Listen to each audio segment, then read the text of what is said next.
All right, Jalen, we are back. It is about 1 week into NBA free agency. Most of the big moves and big signings off the board. Still, DeMar DeRozan, as of this moment, still out there. Some other quality players still out there, but no big stars really. We'll see if there's any more trades. We've got a lot of signings to get into. And I'll tell you this, Jalen, my first thing that I've been thinking about as I throw to you here is the Denver Nuggets have still not done one thing. They have not done a single thing. I don't know if anyone let Calvin Booth know that the offseason had that the free agency period was beginning, that he's able to sign players or make trades or do literally one thing. But nope, he's not doing anything. So the stock's falling on Denver, and I'm slightly concerned. I still have hope they have some move up their sleeve, but it's tough times for me. How are you doing? Yeah, if we were playing our classic game of escalators and eels, I think both of our teams would be in interesting spots right now. Just considering in the aspect of things of free agency. Not too excited to hear that our big free agent move was Joe Ingles. So Yeah. you can be doing nothing or you can be getting Joe Ingles. So it depends on where you are at. We did make our move, however, in the draft, so I'm Yeah. still very happy about that. So could really care less about. I just hope we get some decent depth, as always, and wonder if the Wolves will be any active members in the free agency with the bigs. It looks like all the cat talk has gone really quiet since Yeah, the I don't. draft happened. Yeah, I don't think So it's going anywhere. So yeah, makes sense. after the draft, and I think after the draft, they kind of solidified that too because they went all small. I'm pretty sure, and so. Yeah, I really I'm really excited. I'm really interested to see how multiple teams are trending here and everything with all these trades and honestly even some interesting signings going on. Obviously, there's been some big ones. Not really here for once. I don't know if we're gonna actually get the time to tic tac at all the little small ones for once. So we'll try our best. We'll try our best. That's how I feel about this. Okay. Just looking at some of these because they have them as top headline trades, and I'm looking at the names and I'm like, oof, I don't know if these are considered headlines, but okay. So I still think there will be. I was telling you before we started, I didn't make the tiers this week. I'm gonna save it a week or two because I still feel like there will be a big trade that happens. Maybe mainly I'm just thinking about Brandon Ingram because just from all the buzz, like I feel like there's no way they can bring him back. It just wouldn't make sense. So I'd imagine he gets traded for something. Um, and there's DeRozan. I feel like we should start if we wanted to talk about teams, and in reference to the Nuggets doing nothing. They lost KCP, and so let's start with the team they lost them to, the Orlando Magic. Bittersweet moment for me to lose KCP, but I do love the Magic, but that one hurts. I'm glad he didn't go to a team I hate, but it stings. But a nice signing for them, and then the Magic making news today. I don't know if you saw this, but they gave Franz Wagner a huge bag, $224 million max rookie extent or max extension for first second contract scale. So Franz Wagner now a very rich man as of today. Congrats to him. He's a really good young player. Hope he can get his jump shot back. That was weird that he didn't shoot well this year. If he does, sky's the limit. But KCP is perfect. He's just what they need. He fits their defense tenaciousness with adding some shooting. So I think the Orlando Magic have gotten better. They got Goga back, Bethesda. So they pretty much, for the most part, they're running it back and they added KCP. Um, so I think they're in a good spot. interesting. I did not know about the Franz move today. That is big news. Honestly, well deserved. Like you said, yeah, the shooting wasn't there, but he still put up good numbers this year. He still was a huge contributor. So I just think that's still a good decision by them. Plus, it also hopefully that sends a message that they're happy where they are, like you said, and just with adding KCP, maybe. I don't think that's going to be the complete answer here. They're probably going to be more looking for a step up in games from Paulo and Franz and a little bit other pieces from the young core. But I think KCP to the Magic, though, was a very good and interesting move out of them. Yes, it's a stinger for the Nuggets because, once again, I mean, everyone was already yelling at you guys for bench depth. And now here we are in the first week in the free agency. you are already losing another key player, and was he a starter or was he a key role player in the bench? KCP? Yeah, He's a starter. He's just started he 2 years. started for you Started guys. on the Oh, championship team. He used to be huge. He was great. I I did hated not it know he was so, a and starter for that. very aggravating that they lost him for nothing and have done zero things to replace him. If their plan is really, and listen, I love Christian Brown. If their plan is really like Christian Brown will just start in his place, that makes me nervous just because of the shooting. Defensively, Brown is great. I don't worry about Yeah, a defender.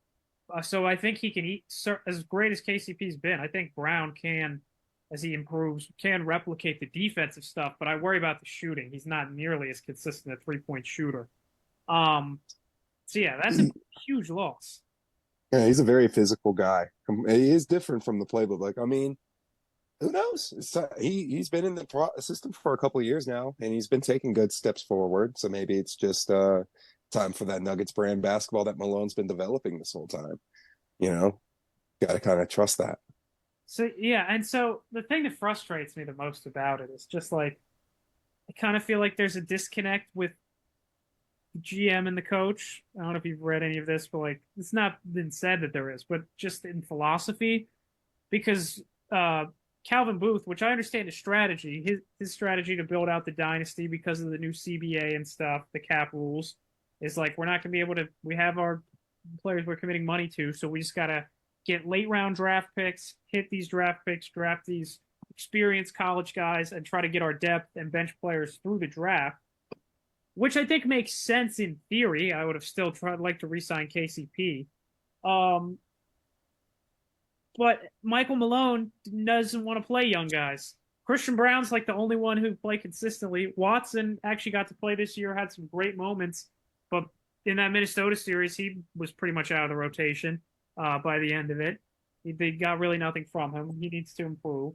So I don't know. Is this just the GM? Is him not signing anyone, just being like literally forcing Malone to play the young guys?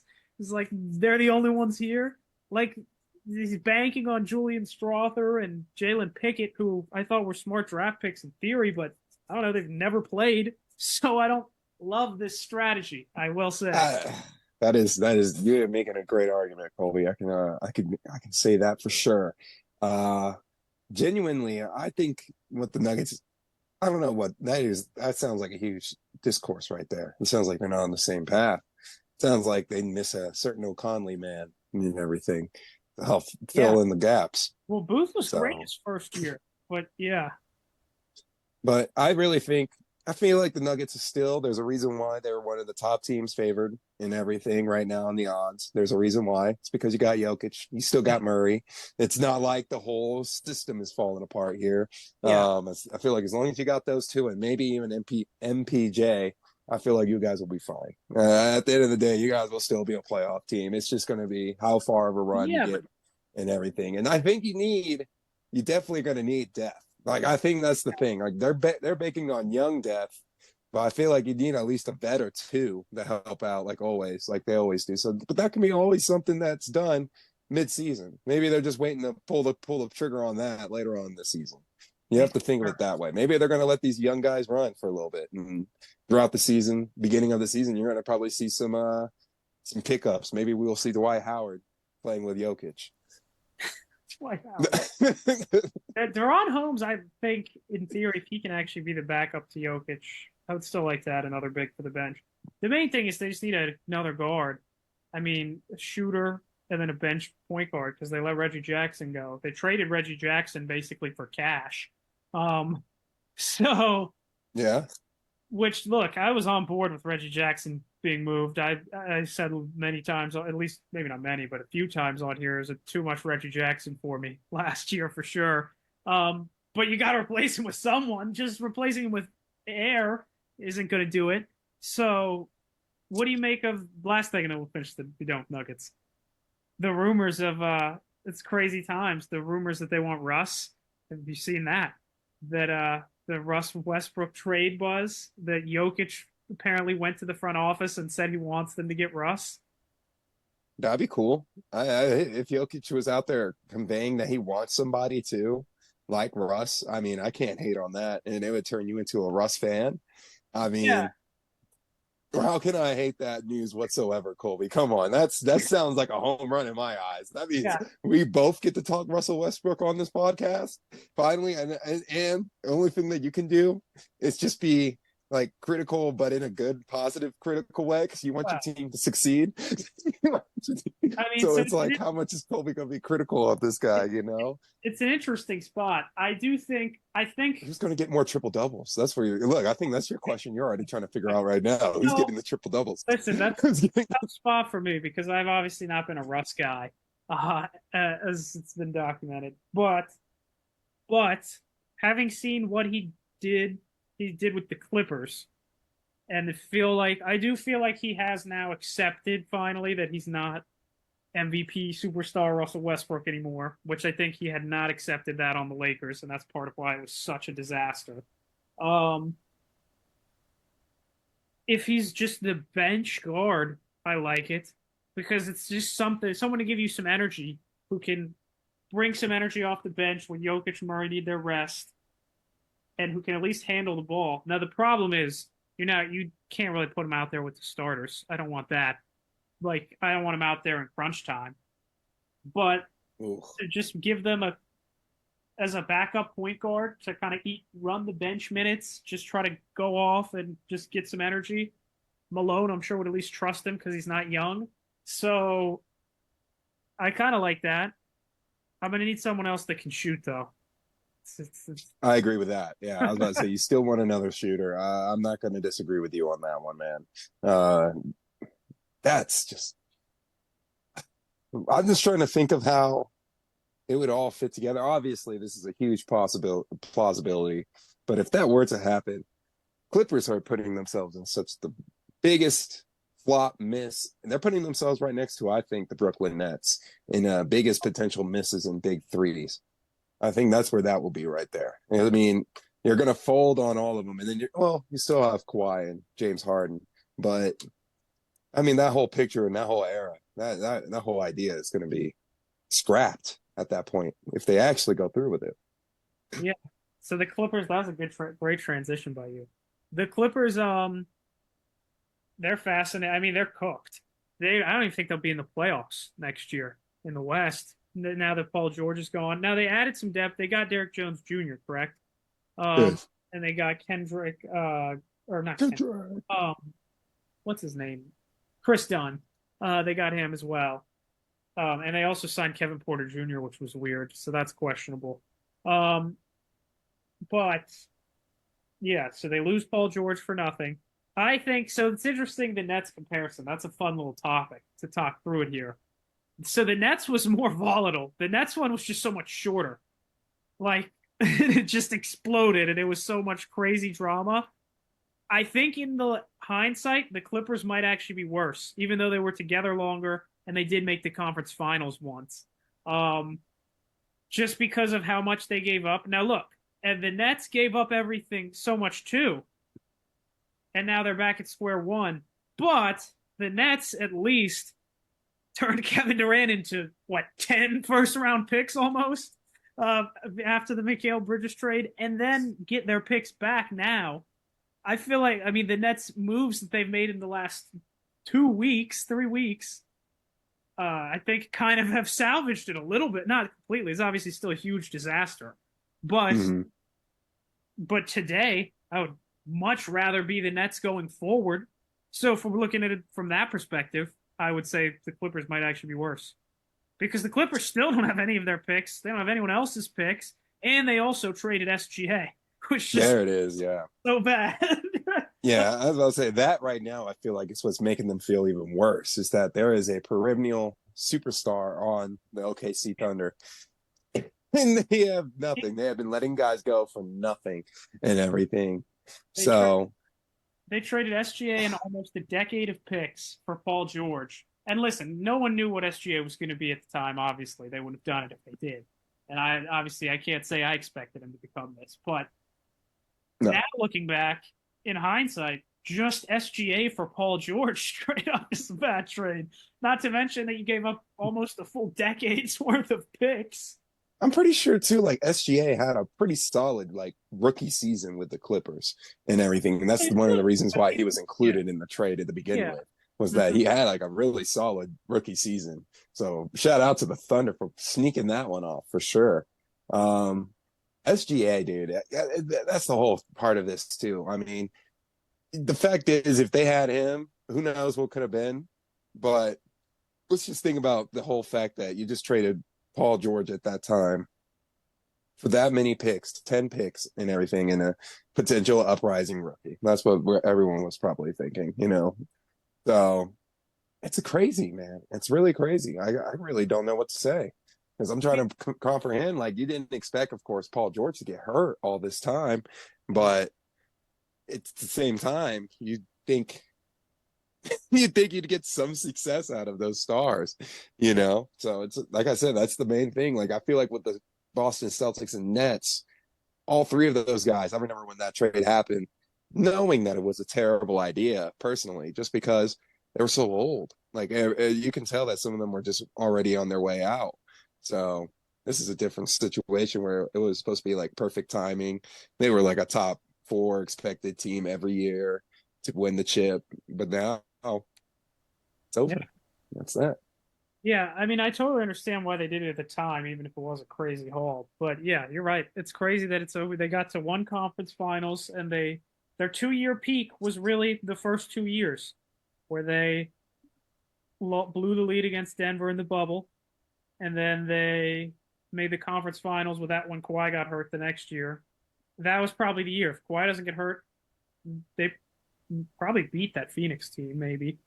That'll be your never known year. But after that, since then, they've never been out of round one. Someone's always hurt. And so now it's just Mm-mm. Ryan Harden.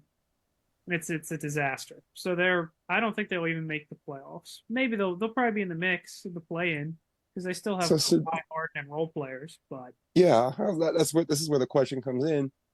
Do they how long do they run this?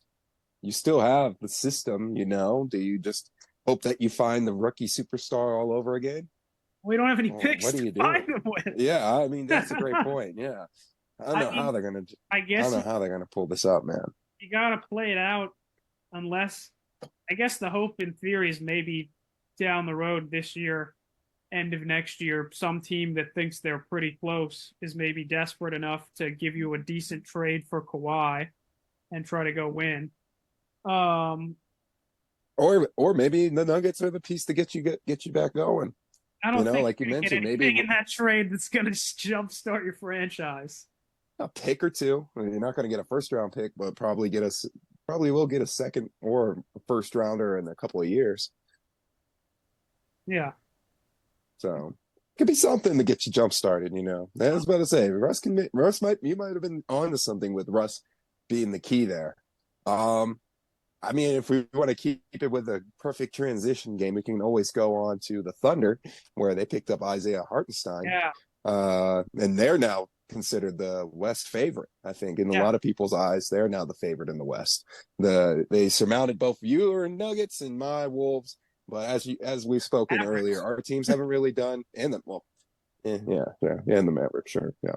But anyways, we can talk about the exciting, fun teams. Back to the Wolves and Thunder, and not the two of them haven't really done jack, and the other one they actually did address weakness. They actually went and got height. Isaiah Hartenstein, Colby, what are your thoughts on this trade? So Because I think we were able to last time. Sorry to interrupt, but yeah, I think we were able to last time talk about how this trade was about to happen, or it was on the verge of happening. But now that things are getting more official, and they got Mikal Bridges on top of it, that was something that we talked about. Oh wait, I completely mixed that up. Just go. You're talking Just about the go. Thunder, right? You're talking about Yeah, Caruso? I'm talking about the Thunder. I'm getting my teams mixed up. I'm talking about the Thunder. Okay, yeah, Caruso. Yeah, the Caruso trade and signing Hardenstein. And Caruso. I forgot about him. I mean, yeah, I think they're probably the biggest winners of the offseason right now. They also picked Topic in the 12, which I didn't love on Great pick. draft night, but now that they were able to sign Hartenstein, they don't have any weaknesses really. So, hey, he could have gone in the top five if he didn't tear his ACL. Um, so yeah, the Thunder. I think the Thunder are rightful favorite. I would say they're the favorites right now, just because they have no weaknesses now on paper.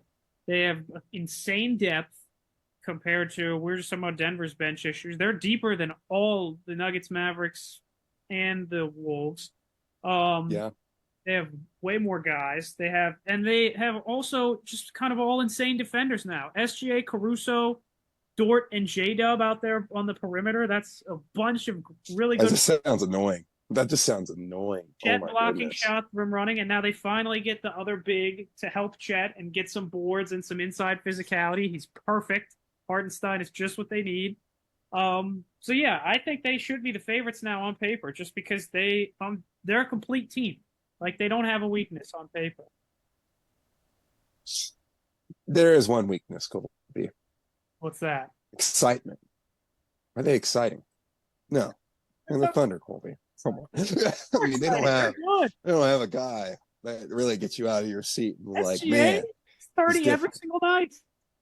yeah, but the 30 that he gets is Chet?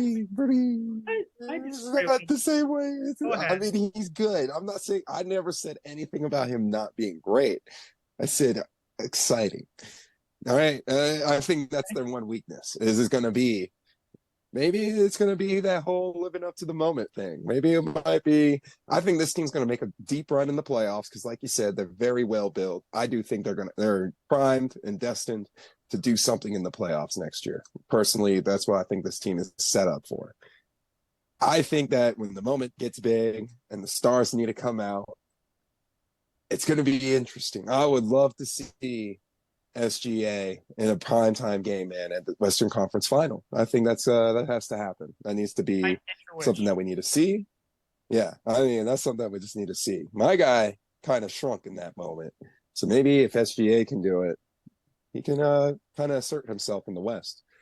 Because then once you do it there, you got to prove yourself in the East where Luka struggled. So, yeah, I think they're a solid number one outfit for sure. But I'm obviously going to sit here and toot my own horn and say that the Wolves provide a good challenge. We're still pretty deep, even though we lost a couple guys. I mean, slow-mo is slow-mo, but I think we can still match them up pretty well. I think they're just very young too. I mean, you gotta remember that, Colby. They're young. They are still young, that's right, but they have at least a couple veterans now who are going to be out there helping them. But SGA is not that. I mean, SGA is like 25, 26, so he's entering his prime, and he's Yeah, he's just about to be right prime. about him. I think they're going to be good. I think the spacing, the shooting, the defense is just going to be a whole handful for people trying to deal with it. Um, but you're right. I would love they got to prove it on the big stage, but I think they're just so deep. I can definitely see them doing it, and they have a really good coach as well. Um, the other big team out west. Sorry, did you want to respond to that? No, you're right. I was about to say, honestly, the only team. Go ahead, Colby. I was about to say, there's one team that I'm reading on right now that's supposed to make a big move. Yeah, I don't well, know if they're going to be able to. I was gonna say, yeah, there's some other buzz we'll get to, but yeah, I was gonna say Dallas, the other top contender in the West. So Oh, yeah, those guys. that was the big story. They get Clay. Um, they basically swapped out Derek Jones Jr., Josh Green, and Tim Hardaway, which I don't. I liked what Green That's and pretty smart. Washington did for them, but Tim Hardaway I get for Clay Thompson, Najee Marshall from the Pelicans, who's good defensive forward. Will probably do a lot of the Derek Jones stuff, and Quentin Grimes from the Pistons, which I like. I don't know why I would have wanted to keep Quentin Grimes plus the Pistons, but whatever. Um, so I think people are thinking it makes them better. I think it maybe makes them marginally better. I do like Grimes on the Mavs a lot. I think Clay fits well playing off Luka and Kyrie, just spotting up. Um, I don't think it. I think they're about on the same level, though. I don't think it's makes. I think it makes them slightly better, and so they're absolutely a title contender. But I don't think it makes them overwhelming favorites or anything. What they've done. Yeah, so the Mavericks, I mean, I think this was a smart signing in my opinion. You get another scorer. Yeah, Clay wasn't that consistent last season, but I feel like, I mean, ever since his injury, he hasn't really been the same. That's what everyone will tell you. But I personally think that in this situation, he's still going to be a backup role. He's still not going to be the number one guy. He's still just going to be shooting his three, spot up shooter. So I think he's going to be all right. You know, I think this is a good spot. They needed more help on the perimeter. Yeah, and then I was about to say, you got to just my thing with the Mavericks is, yes, this does not change you that much because you gave up Derek Jones, like you mentioned, and a couple other guys. You're putting a lot of pressure on Derek Lively and all by himself to be the main big man attention there. I have to see this Derek Lively next step up. I mean, they're putting a lot of pressure on the kid. I Yeah. think they're going to have to get another big man and everything. If they were somehow one of the people that can also get, I don't know, maybe like, I'm trying to think of an available big man. Pretty sure if Donovan Mitchell is staying with the Cavs, you can probably go get a big man from Cleveland. So I would say if they can find a way to somehow get that, that's where I would be like, oh, there goes the Mavericks. They're actually trying to actually get this ring like they should have gotten last season. Yeah, that's an interesting take. That could, yeah, Jared Allen on the maps could be fun to upgrade. I could see that. We'll talk about the Cavs in a sec because they do get Mitchell back. We've talked about them a lot. Um, but yeah, I think that's interesting. I hadn't really thought about that, but I could see Dallas. If maybe I don't think they'll do anything else now. I think they'll see if they can get back over the hump. But if they go out earlier this year, they don't get back to the finals. I could see them eventually looking to do something like that. Um, but yeah, they're still a list contender in the West, obviously. Mm-hmm. Yeah, and I just think when we're finally, as we're trying to put a little bow on the top Western contenders here, when we're talking about my Wolves, we just didn't do anything too exciting. We just got veteran role players. I mean, smart decisions by the front office. Nothing really to complain about and be upset about, really, in my department. So, yeah, really liking having a guy like Tim Conley, actually making good, competent moves in the front office. Like I'm reading this and it's like, oh man, we let Kyle Anderson go. Darn, that's a dang shame. But we got a second round pick out of it. Oh well. Oh well, because it was a sign and trade. Same thing with Joe Ingles and everything. It's like we got Joe Ingles also. It's like great. Playing with Rudy and Mike Conley where he was playing his best basketball. Sounds fine with me. I mean, he's old. I mean, that's probably the only concern there. Actually, is the red flag was definitely when Joe Ingles joined with Rudy and Mike Conley. I mean, that just sounds like we're just getting ourselves set up for a prime Utah Jazz team that I was talking about that we were probably going to be. That I expected us to be this year, but we ended up being a Western Conference Final contender. As long as we don't turn it to those Jazz teams, that's all I care about. Those Jazz teams, they would be what, number 1, number 2, all throughout the season, and then first round exit every year almost. Got the second round a couple times. Yeah, like once or twice. Yeah, once or twice, and then didn't really go so well then. So that's all I want. It's just make sure we don't turn it to those proverbial Jazz teams. Those were all the hype. Yeah, they had all the hype, but no punch whatsoever. I think you've already gotten farther than they ever have, so you should be good. Okay, so yeah, like you said, that's most of the Western teams. The only other Western thing, this hasn't happened yet, but this is just a rumor, so I just want to get your thoughts on this, and then we can do Cleveland, and that'll probably be it, I think, as far as big stuff. Other than that, some people just re-signing people. Lowry is the big name now that people think might get traded as well, so that's interesting. Lowry Markkinen. But there's a rumor that the Kings are trying. Well, I said that he's just Yeah. Yeah, go ahead. This is the one that I was reading on too. Yes, but we'll actually talk about that after the break on Zoom. All right, so yes, Jalen, the other rumor that is out there right now, an interesting one, a team we've talked about a lot on here, the Kings, who we've said need to make another trade, another move to add a third guy with Fox and Sabonis, because right now, I like their draft pick of Devin Carter, but they got Malik Monk back, which is good. But right now, they're not a serious threat to the big boys out west, the Nuggets, the T-Wolves, the Mavs, the Thunder. So what do they need to do to become more of that and take that next step to actually win a round or two in the playoffs? It's going to be tough in the West. The rumor now is they're trying to do a sign and trade for DeMar DeRozan, who is, as we said, the big free agent left on the market. The sources saying he's played his last game with the Bulls. Good for, that's, I'd say, good for both sides. DeRozan should get to play for a competitive team, and the Bulls need to suck. Um, but the Kings don't have enough cap space, so and the Bulls don't want any contracts in return, so they just want that flexibility. Um, what do you make of that fit if they does end up happening? DeRozan to the Kings as the third guy. Is that it's not exactly the player archetype I would have wanted, but I could see it. What are your thoughts?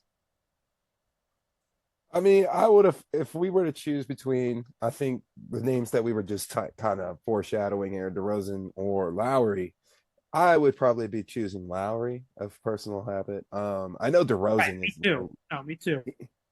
DeRozan is an elite inside middle. He will always probably in our generation one of the best mid-range shooters of all time. Right, probably right behind Kevin Durant. Personally, um, he's been really good in his mid-range. Hmm. I think that's always been his strength and his kryptonite. So because the boy if he takes one step back, it's not really as pretty. So I think it's a good move for sure. Whether or not they go for each guy, it's a good step in the right direction because I think what it does is it makes you seem like you're serious enough. I mean, you have been in the playoffs multiple years now, or this year you were at least in the play-in. But I mean, you're gonna try and make it back into the playoffs again. You have a good young core. You trust Mike Brown. I think it can go. It can actually go somewhere here. It just do you think that this was the best season you got out of Sabonis by far, Colby? Do you think this was probably his best season? Yeah, in the regular season. I mean, yeah, he's at his peak of his powers. I don't think he's going to get Yeah. really better. But yeah, I mean, and he can't be the best player on a champion, but he's an all-star caliber player. He's a great offensive center. The defense is the question mark in the playoffs, but offensively, he's excellent. But he can't shoot threes. So that's why I think Lowry would be a perfect fit offensively. Defensively, I mean, I would still like for them to add another defender with size next to Sabonis, which Lowry could be that, but he's not a great defender. He's solid. He's not terrible. But so I would like Lowry, but you're gonna have to give up a lot more. I mean, I imagine Keegan Murray would have to be in that deal and picks versus the Yeah. DeRozan thing. You're probably just giving up some contracts, probably Harrison Barnes, I'd imagine, or something.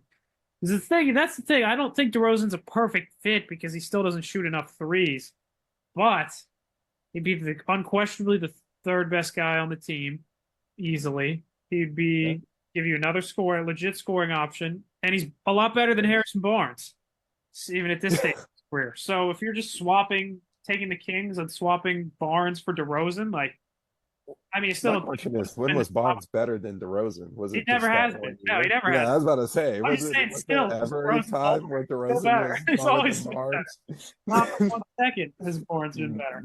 No offense Um, to Harrison Barnes, he does have a ring, but I mean, besides that, I mean, that's about it. Yeah, he was part of the original Made a lot Splash of money. Brothers crew. That's the one thing I can never believe, man. He was a part of the original Splash Brothers crew, and they were like, "All right, well, gotta let this guy go," and everything, and then went on to be Get even more Durant. successful. Yeah, Yeah, Durant was better than him too. so yeah, they didn't even they never looked back twice on that poor man. That's the one thing I always think about when it comes to Harrison Barnes. Like, Don't feel too bad for him. He's I making don't, an insane amount of money. I don't. Yeah, I was about to say I He's remember making him taking a the ton of bag money. from the Kings. He's He got got the bag. he got like I think the first time I think when he originally signed with the Kings, he got like 80 some mil. He got a huge deal the first time he signed with the Kings. And he's been good for them, but not but DeRozan's better. Yeah, Yeah. I yeah. don't think DeRozan's a perfect fit. It doesn't put them in the top tier contenders for me, but it would make them better. And if there's nothing else out there and you don't have to give up that much, I don't hate it.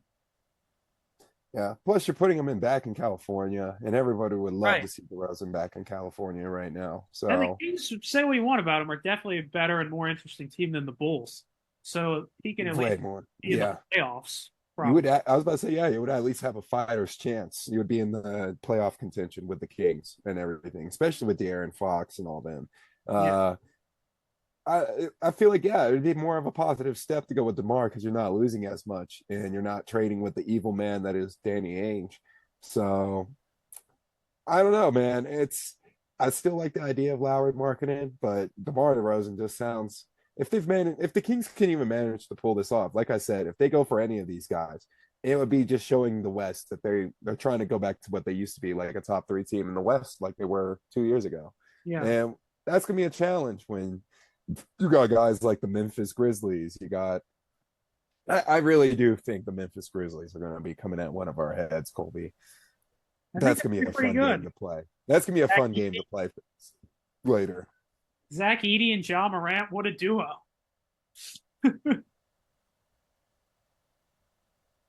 I think people underrate. I think people are being underrating to this duo just because Zach Edey is not that exciting, and I agree. I was right there with you, but I'll be right there with you, my friends that say that. But I think that with John Morant, though, he does help. I mean, he's essentially Steven Adams. He's Steven Adams. I think he has upside offensively. Now I don't know. Yeah, defense is the question mark, but like he's 7'4". Like he's still gonna be able to. He's gonna be a big dude on the court. Turn around hook shots in the post. He'll be able to do that, and he'll get rebounds, which was the main thing they need him for because they're small. Triple J is like only somewhat big guy on the team.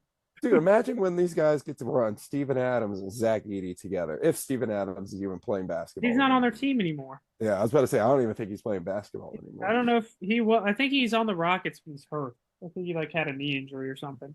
Poor guy. I know he got hurt during He's had a good run. Oh dang! Your team apparently just broke the news, Colby. Oh, the Pirates apparently hit so many home runs they ran out of fireworks. Hey, let's go. The Pirates. That's insane. That's insane. Crappy now. They're at least decent. They're not the worst team in the league anymore. They have some fun players. There's your baseball. Yeah, love the little fun news report there. That was a fun one. But yeah, I think this would make it, like I said, if the Kings do manage to pull this move off, they will be a much more competitive team. They'll get a little more respect in my eyes for sure. Yeah. They'll be a top five. They'll be a top five, top four in the West for sure. I feel like that's where they would land. Wow, I wouldn't go that far. I'm not ready to go that far. I think they would be in the playoffs. But the West is going to be brutal, man. Because that's six. That means that's six. You're saying they would be six. I'm saying they would be five. How's that a high shot? Well, just to like be that comfortable. I mean, I'm not saying they'll be six for sure. Like it's still the West is brutal. I know it's brutal. There's so many. They managed to fight. Yeah, but I mean, I think they'll be interesting. We talked about Lowry going to the Kings. I think that'd be a lot of fun if he goes to the Kings. The buzz is the Jazz are willing to move him because they were like, wait, you got how many first-round picks for Mikal Bridges? We'll see what we can get for this guy. So he's got a great contract. Oh, I forgot where Cam Johnson's supposed to go. Hang on. I don't think he's gone anywhere yet. That'd be interesting. There was some buzz. The Nets are going to have so many draft. The Nets are about to go from. The Nets are about to have some Thunder level draft picks if they make a few more trades like that. Obviously, they won't get anything of that magnitude. But anyways, Lauri Markkanen. There's some buzz. The Warriors are going to try to get him. They made some minor signings to replace Clay, Buddy Hield, DeAnthony Melton, Anderson. Meh. I don't think the Warriors are a playoff team in today's West unless they make a splash like Lowry. And even then, I don't think they would even be that close. I'd rather see him go to the Kings. Lots of teams would want him. Where would you like to see Lauri Markkanen go? Obviously, get him the hell out of the West, like you were saying. I don't want him to see him go there. I would like to see him at least get out. I think if I were to see Lauri Markkanen, you got to go back out east, like I'm saying. And you said the Raptors. Sure, that'll be fine and dandy, but in my eyes, the Raptors. Oh, I don't know. I thought I heard Raptors. Like I said, I switched over to Google for 1 second, and the quality of audio just dropped. So everything you said just then was a little chopped. Fine. But a little chopped. I was piecing it together. That's why I thought you said Raptors. But anyways, I think a good team for Lauri Markkanen would be teams that are on the rise.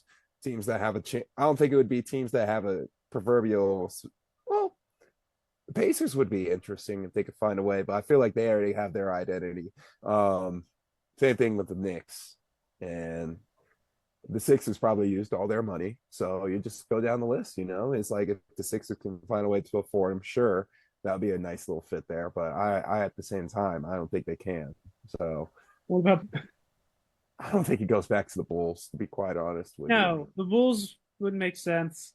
I mean, it has to be a contender, like so, or at least a playoff somewhat team. I mean, Well, you always got Miami. You always got like yeah, you always yeah, got of Miami. course, There's always Miami. he would be fit brilliantly in Miami. I could Yeah. see that. I just would they be able to give the best offer? Maybe Miami's would for sure be on the list. I was gonna say just back to Cleveland, even though he was like mediocre in Cleveland the first go round. Now, in theory, the player he is now would fit perfectly with Donovan Mitchell, who True. kept. Um, I well, like Cleveland. they re-signed Mitchell, but yeah, I don't know. I mean, I think Sacramento would be a lot of fun.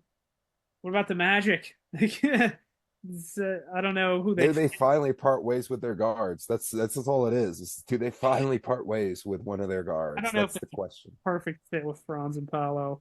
I mean, you go down the list. It's not a ton that fit It's perfectly. not. The Spurs, maybe. I mean, if they want to get him for Wemby, I think that would be a pretty good combo. But I don't know. I mean, just I guess a bunch of picks.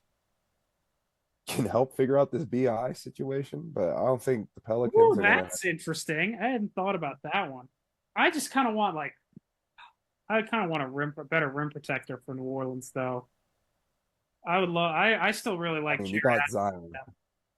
Allen. Zion is still the ultimate rim protector if he's He's ever not. available. He's That not is, a rim protector though. but he is Zion. He is Zion. You He got was to remember awesome that. this year, but Yeah, I was about to say when he's available, he's he one of needs the best. someone to like He's defend amazing to next watch. to him. I think Allen would be pretty. Jared Allen would be sweet on that team. Well, it's a good thing that you're not doing power rankings because it sounds like we got a lot to figure out still with this NBA free agency. A lot of still what ifs and everything See if with this anyone. NBA free agency Yeah. stuff. The thing is, Danny Ainge. That's the other problem with trading for Lowry Markkinen. It's like anyone really like, do I really want to give Danny Ainge all my picks that are going to somehow turn out to be awesome? Um, Yeah, do we want to Although I deal with a guess the good Utah Cavs Jazz team? maybe are going to win the Mitchell trade now that he re-signed.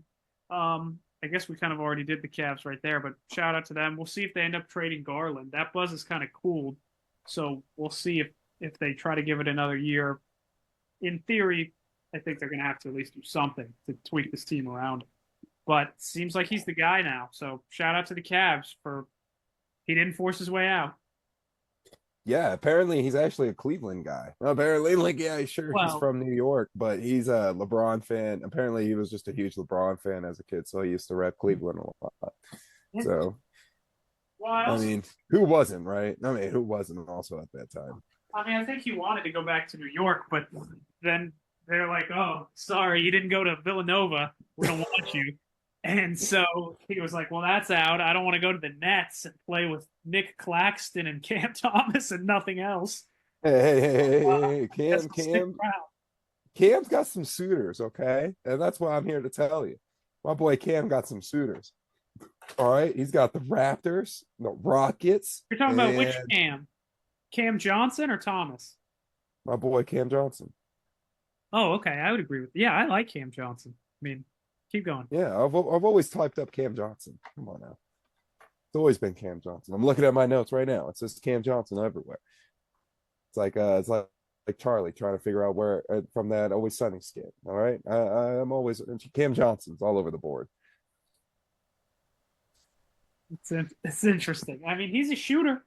He Teams is a shooter. That's the only always need a reason why shooter. I like him. So yeah, the Nets will if they do trade him, which they should, they'll get something for him. You're always going to need shooters. Um, Big facts. I would like him on the Cavs, as a matter of fact. Um, all right, I think that's all the major stuff. Do you have any other NBA things before we finish with this NFL segment? Oh, Colby, we actually done a really good job dancing around this team like we always do.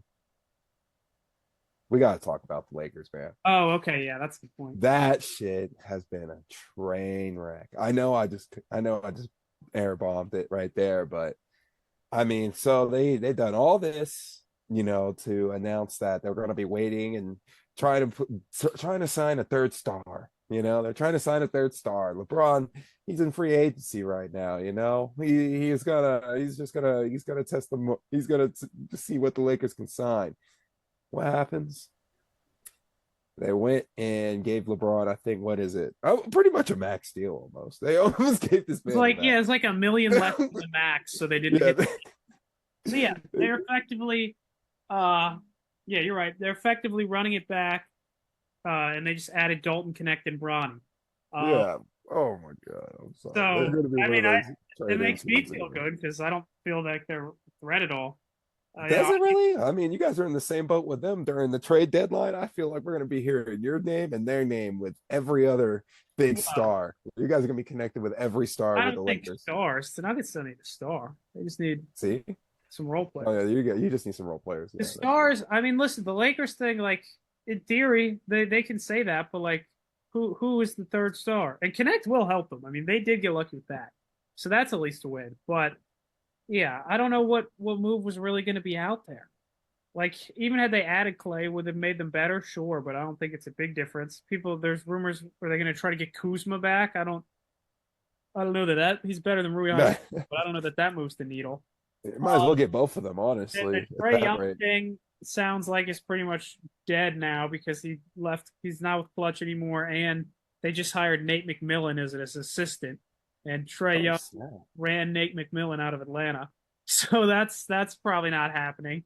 That's some Curry's underground off the digging there. market. Like Mitchell just re-signed. Like what's out there for them? Um, I mean, the perfect trade would be just trade a haul for Darius Garland, but I don't think Cleveland's doing that. So I don't know, man. It's interesting. Like they're in a tough Yeah, spot. They're right yeah, now. tough They're spot. going to be a playing team probably, right where they are. Probably not getting out of round one if they don't do anything drastic. And there's going to be a week or two where we're going to come on here. I'm going to be smiling ear to ear. I'm going to be like, Colby, God damn it. We've got to talk about the damn Lakers because they're on like a 5 game win streak. And it's because they play teams like the Pistons and and maybe the Blazers. Try to mix in. You got to change up your bad teams now these days. It's not the same bad teams for once. That's the other good thing. Besides Pistons, they're the only Pistons and maybe the Hornets. And now you can throw the Wizards back There's some into of it them are again. still the same. Some, I mean, the Pistons, But the not all. Hornets, and then some. I mean, the Wizards were good for a moment of time. The Wizards were good for a That's moment of true. time. That is true. So, Yeah. that's the only reason why I gave them a little bit of respect. Because when I first moved out there, the Wizards were actually people were actually like talking about them. So that was a good time in Washington Made it to the sports. second round once or twice. Yeah, yeah, and lost to LeBron or the Raptors. Those were the only ways they got out. I think it was either LeBron or the Raptors. They could never get past. I feel like they lost to Boston 1 year too, but maybe not. Yeah. Yeah, they did lose to they lost to the Raptors for sure. I remember that one. Yeah, I remember the Raptors one as well. I think that was when we were in college. So shout out to the Wizards, man, for playing competent basketball for a short period of time and making us remember it. Yeah. um, Won a first round series a time or two. So yeah, but that's I got nothing else for the watching good Wizards. basketball the last years. Go ahead. I got nothing else for the Wizards or for the NBA for that matter. All right. I just wanted Same. to talk about I just wanted to bring up the whole glaring issue about how the Lakers were like, yeah, we're totally trying to find a third star, and then they just gave LeBron the max contract anyways. So I just wanted to throw that out there. It's always fun to poke a little fun at the Lakers and stuff. As long as my Wolves stay on top, that's all that matters, right? So Something like that. All right. hey, as long as our teams beat them in the series, That's is right. that all that is all that matters? Yeah, Oh, I mean, I don't think the Lakers are a threat. I also think it's pretty. I think they could miss the playoffs because I think it's pretty unlikely that they're going to get as healthy of a LeBron and AD season as they just got. Um, so we'll see. All right, Jalen. But this is the end. This is what you've been waiting for. I'm excited to see this is this. it. And my internet's being slow, so we're gonna have to bear with me on it. But it's trying. Go ahead. I was gonna say, I think it would have been the same result if you would have tossed it over to me, anyways. All right. So, uh, oh, what we got cooking on here, Colby, is the pyramids of J-IZA. Number 3, of course. It's a classic, and in the classics, you gotta sometimes wrap it all up. And in this case, we're repairing the rubble. Last season, we came out and we said a couple of teams would be some proverbial favorites. One that is very glaring to many is the Carolina Panthers. That was Oh, probably here one we of the worst go. teams that we could have ever thrown onto the defensive pyramid. So, you say here we go, It was but there for a second. I was about to say I we're, like the we're graphic of gonna you go. riding out towards the pyramids. Uh, Oh no. oh, thank you. We are having a little bit of technical difficulties. I hate to admit it, Colby. You're jumping in and out, so hopefully we'll be able to do this.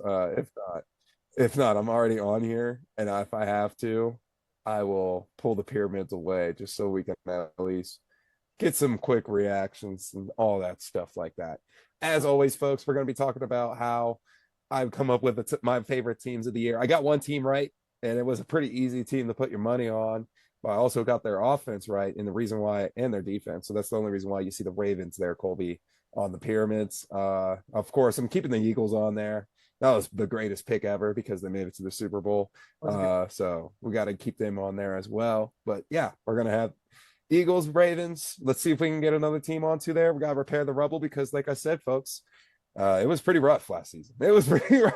The Panthers, and So, to be fair, you here just we said the go. Panthers would What have we a got top going on five here? defense.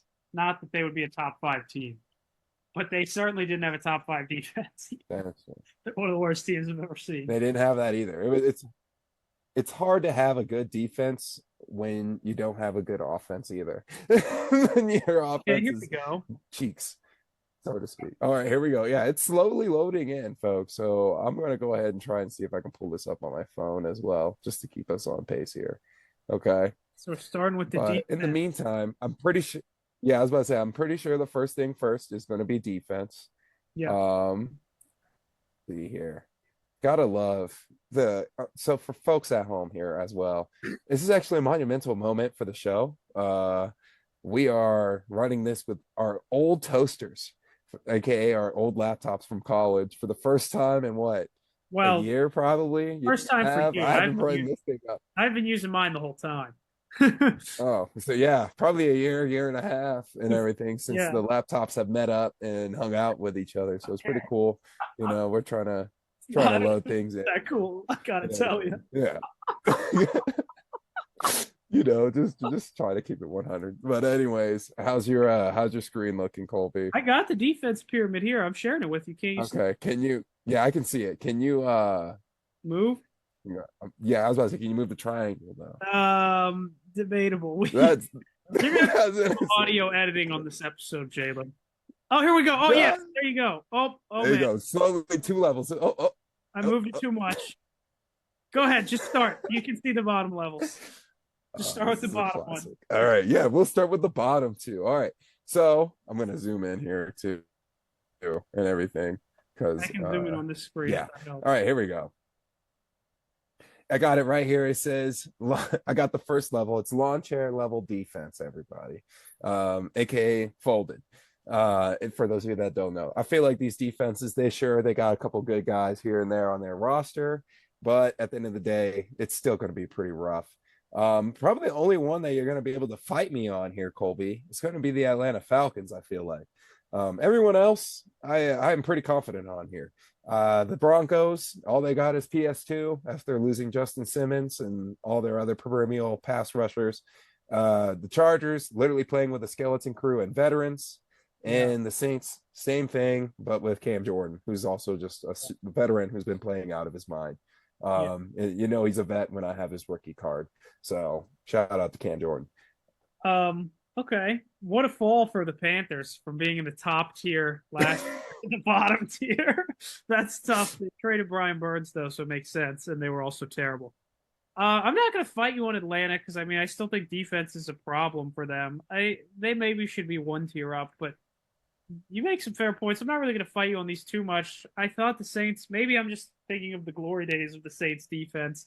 I feel like they're maybe not this worst here, but looking at the corrupted days of their defense.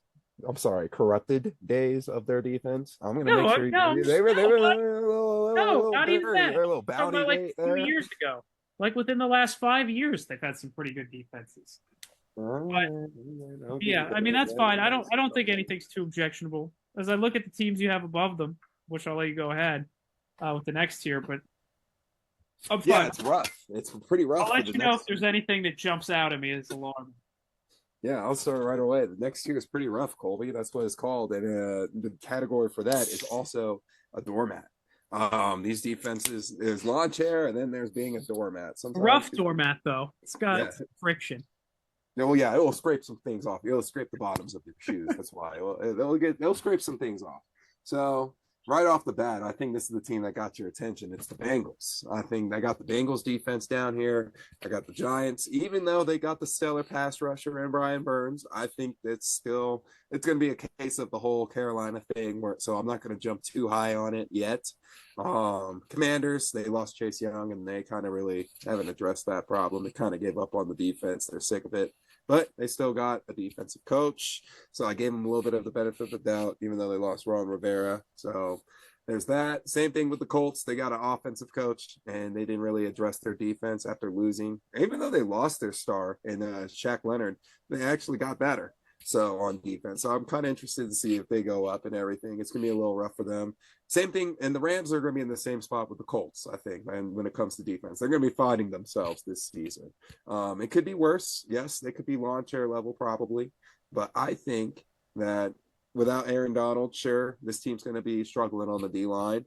But there were a lot of young talent last season on that defense already. It's going to be a nice little chance to see how many people take that next step up and get a new star on the defense.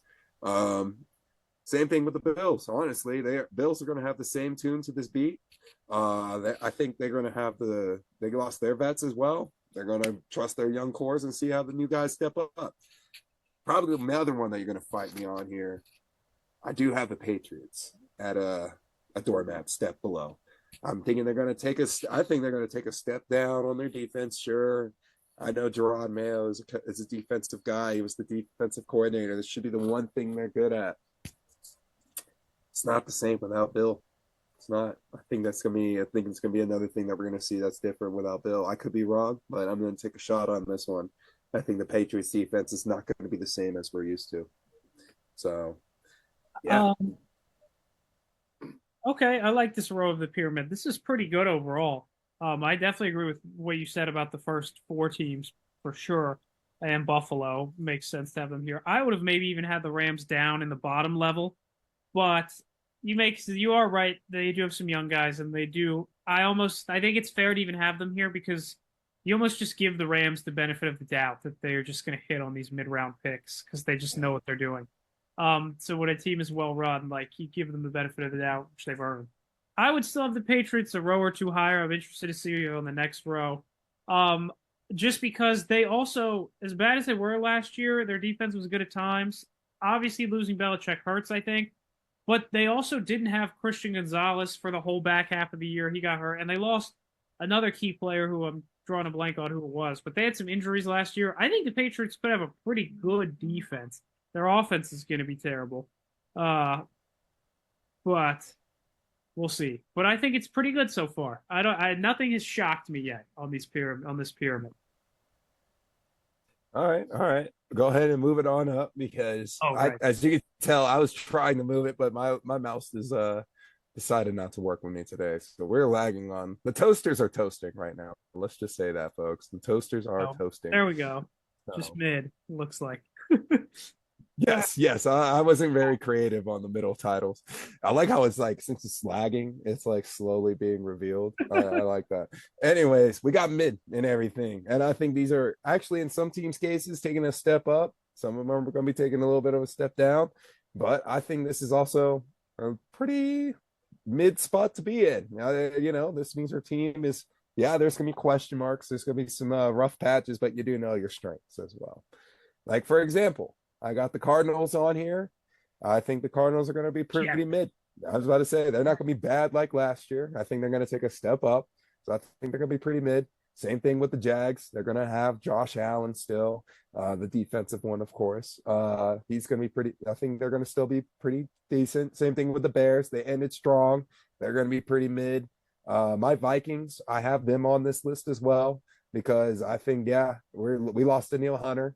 So that's a shot. We probably would have been a top 10 defense if we still had him. But I think we're going to take a step back. We still got Brian Flores. I think we'll be pretty mid. I think we'll be pretty mid. And the same goes for these other teams. If I want to go quickly in depth with them, you got McDonald coming in with Seattle. I think they're going to take a step back trying to adjust to the new system. The Titans, I think they're also going to take a step back without Vrabel. The Bucks, they're going to be the Bucks. I think they're bringing back their vets. I think they're going to be pretty mid. And the Dolphins, I think, and the Jets. I think the Jets is the one team that you might be arguing here for me, Colby. And I am going to take a step back on the Dolphins defense this season. That's what they're smack dab in the mid. All right, so this tier is a little more controversial. A few things I would pick at. Again, nothing shocking. I would have the Jets up a row, probably. I think you're being too harsh on some of these teams and too kind to others. You're giving the Cardinals look. I like Jonathan Gannon, and I do agree with you that the Cardinals will improve. You're being generous for them to be in this tier. Tennessee, that's fine. The next couple teams are fine. Tennessee, Seattle, Tampa. I think that's pretty accurate. Seattle, you would think they'd be better because of the corners, but they need a better pass rush. I think I'm even more lower on Miami than you are because they also lost Christian Wilkins, one of their best defensive players. So I would have Miami lower. Minnesota, I'm fine with them being there because, like you said, they lost Daniel Hunter, but they also drafted Dallas Turner, who most people think is the best edge rusher in the draft. So I think that is going to be smart in the long term. I actually like the Bears defense now since they got Montez Sweat. They finished the year strong. They added to it a little bit. So I think Chicago will actually have a pretty solid defense. And I think the Jets have a good defense. So I would maybe move the Jets and Bears up. I'll see who you have above them. And I also don't like Jacksonville's defense very much either. So I would move the Florida teams down and Arizona probably down. Bears and Jets up. But overall, that's not a bad tier. There's still nothing crazy yet. Yeah, I was about to say this is the defense one. I usually have my wits about me for the defense one. There we go. Oh, look at that. Here we go. Oh snap! It's and we got the last. I think this might be actually the last two rows. So if you want to raise it all the way up, oh okay, got it. Yeah, sorry. I was about to say this is the last two rows. Yes. Wow. And so this is defense. We're never folks. It's still defense we're talking about here. Solid. This next row is going to be after mid. We got solid, slightly threatening. Right off the bat, I got the Eagles on this list. I think they're still going to be a solid threatening defense, especially when you consider the fact that they addressed their literal one weakness, which was defensive back. They addressed that, folks. I think Cooper DeJean, how is it, Colby? I think it's DeJean. DeJean, there you go. I think either way, I think they got 2 first rounders, I think, in the corner department, right? Was it both first round corners or went 1 and 2? For them, first round, second round. So they addressed it. I think they're going to be a solid defense still. They've pretty much addressed their defense every draft. Throwing the pack up here. I think this is where people need to start putting their attention to the Packers here. Their defense is really good. Their defense, you look at their defense, you roll down the roster, you're like, they're just some solid guys all around. Be on the lookout for the Packers defense. I hate to say it, but they got some solid dudes. And of course, the main face of that defense being Jair Alexander. I mean, come on. The dude is so fun. He's a great corner to watch. I hate that he's on the Packers, but he's an amazing corner. I mean, goodness gracious. Let's talk about a little AFC football, though. We got, of course, the Ravens on here. I think losing Patrick Queen is going to be a huge blow. You still got Roquan Smith, and you lost McDonald. It's the only reason why they're not a top team in the defensive category. Same thing with the Chiefs. I think the Chiefs, they lost Snead. They're gonna lose. I think they're gonna be okay. I think they're gonna be okay in the defensive back department, but their front 7 alone is already still elite. That's why they're in this spot. Same thing with the Raiders. I think they have probably the best defensive front 7 in the entire league. So I would one of the best. I would say it's just their defensive backs are lacking. And then we talking about teams and defenses, because defenses, Colby, as you know, can win you a championship. Yeah. So this one's called "They Can Win You a Ship." We'll talk about that right after the Zoom break. Yes, the struggle of the toasters, it seems. Anyways, Top we're tier. back at it. Yep, top tier. Here we go. We got can win you a ship, Colby, like I was talking about. Got the Steelers right off the bat. Still a top team defense. We're going to keep it in the AFC North, though. I think a team that no longer is biting ankles, like I have said. It's going to be the Cleveland Browns. I think everybody knows the Cleveland Browns and the Steelers are probably the top two defenses in the AFC. I think there's no question about that. The only question is this next team in the AFC going to be able to challenge one of those two for the crown? And that's going to be the Texans. I think them adding Danielle Hunter is going to be enough for them to take that next step up into their defense. I think when you have a good quarterback and D'Amico Ryans, who is a defensive guy, it smells like something good is about to cook there. But there can only be one Texas team that can have this crown, and I'm excited to see who's going to have it at the end of this season because the Dallas Cowboys, folks, don't forget, did not have Trayvon Diggs last season. So I think having him, I used to be a huge critic of Trayvon Diggs. I think having him though on the roster, you got to remember, he is a ball hawk. He is going to get his interceptions, but if he misses, yeah, it's going to burn him. But guess what? It can be effective and it gets you the ball back. So he's a key contributor to that defense. I think that's going to be a huge piece coming back.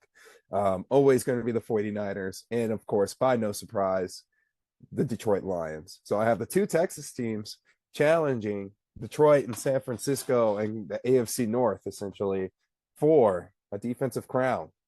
So thoughts on that, Colby? And just a quick recap for those of you, because I did have to talk a lot here. The Eagles, Raiders, Packers, Ravens, and Chiefs all missing out on the top list for defense. All right, so let me respond to both of these tiers. So this was a pretty good Pyramids of J-IZA. I mean, there's nothing on here that was insane.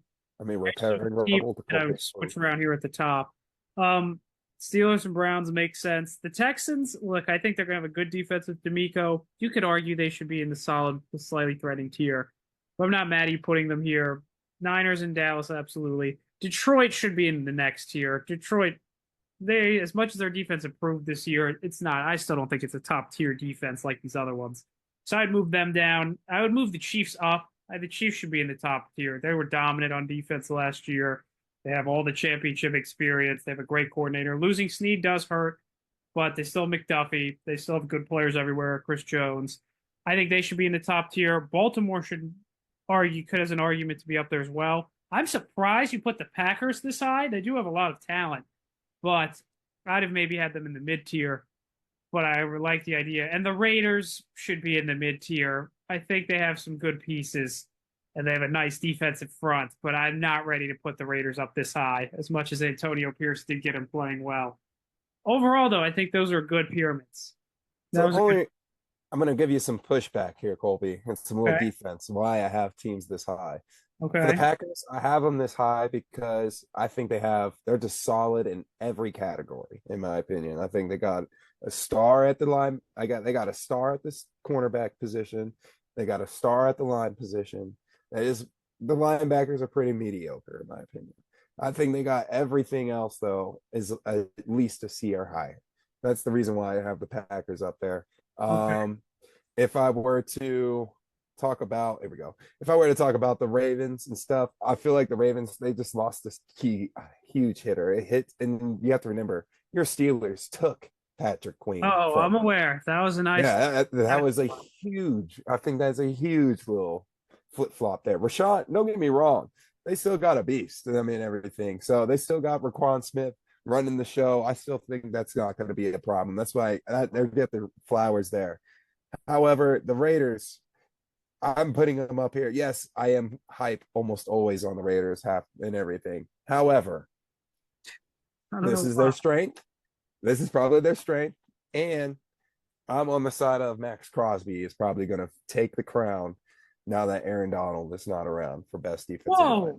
That's a hot take. Oh my! Yeah, I know, Mr. TJ Watt over there, Miles Garrett. Both I know.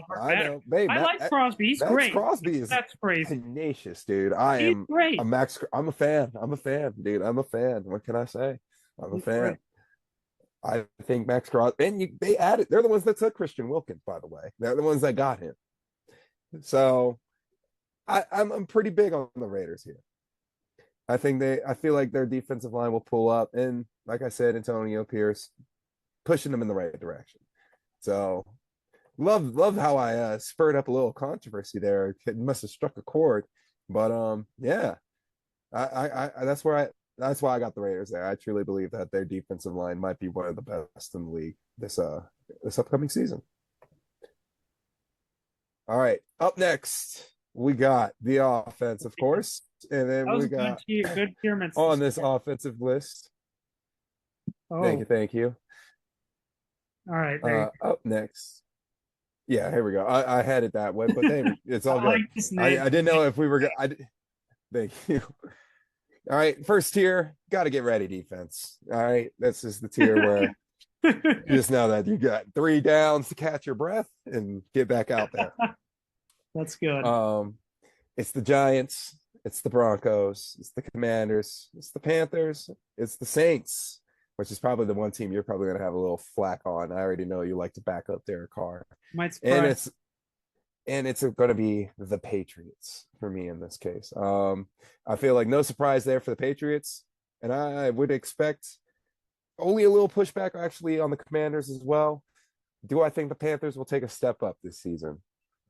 Maybe. I mean, you're already relying on your late pick and Xavier Leggett to take the offense up to a good level. I like Dave Canales, but at the same Deontay time, Johnson.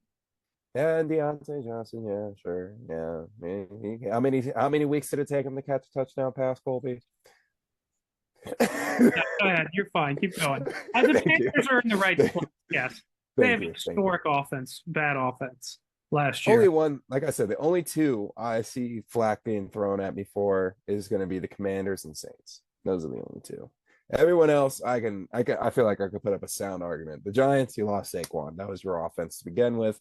Do you really think Bo Nix can run the offense in Denver? If so, they can go beyond whatever I have. So, yeah, that's what I got there. And the Patriots are, I have them being probably one of the worst two teams in the league this season. They're So, bad. yeah, No, this is a great they would start. be happy with that, by the way. This is a great tier. The only one I would push back on at all is Washington, just because of the weapons, and I think Jaden Daniels should be NFL ready. He's played in a lot of college and he can run. So I think they have some real upside there. But other than that, they have real receivers. So I would have moved Washington up probably. I'll see who you have above them. But the others, yeah, totally should all be down here because they are bad.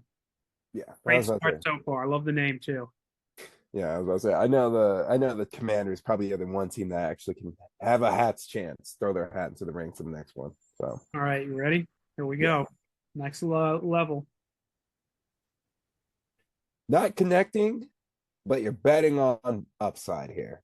All Okay. right. So for me, I think these teams are gonna probably have a little bit of a struggle and everything when you're looking up. They look rough when you see them at first, but there can be a lot of upside on these teams if you take a chance on them. A team that I think that highlights them both is two teams in the AFC South, and that is going to be the Titans and the Colts. I think with both their young quarterbacks, if they take that next step, and especially in Will Levis's case, for example, if he takes that next step and is actually a big gunslinger, that Titans offense can be very dangerous. Same thing with the Colts. The Colts offense can be really fun if Anthony Richardson takes that next step. It's just betting on upside. I mean, with the Seahawks, they're betting on the fact that Geno Smith plays competent football for another season. The Chargers betting on the fact that Herbo can work with nothing. In the Steelers, they're betting on the fact that one of these two quarterbacks works out and plays the offense really well. So I think that's where these guys come in. That's where they all fit and everything is they have a lot they have to bet on. And I think if it does work, it's a home run. Yeah. This is a good tier. I like this pyramid so far. I mean, I think these are all pretty good. The only one I would maybe move up is the Colts, just because I feel like they had a pretty good offense. They fit the name well. But I think they had a good offense with Minshew, and I just think Steichen is such a terrific play caller Well, that they're going to be somewhat solid. They're right about the Titans. They have real weapons now. A receiver. They obviously lost Derrick Henry, and they added why can't I think of his name from the Cowboys, the running back?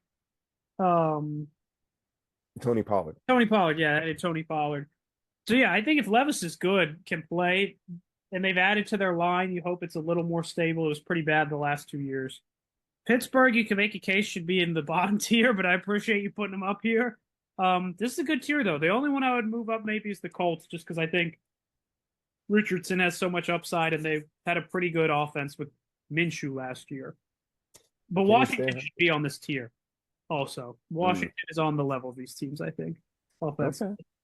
I can accept that argument. I think I can accept that one and everything. But all right, let's move it on up, Mr. Computer Man. Oh yeah, here we go. The toasters are kicking in at full power right now, trying to move up to the next row. Mid, once again, but this time with a little catch. They got to prove it. I feel like in this tier, a lot of these offenses have a lot to prove. All right. Right off the bat, let's talk about my Vikings. I mean, we got all the weapons, we got all the pieces covered, but quarterback.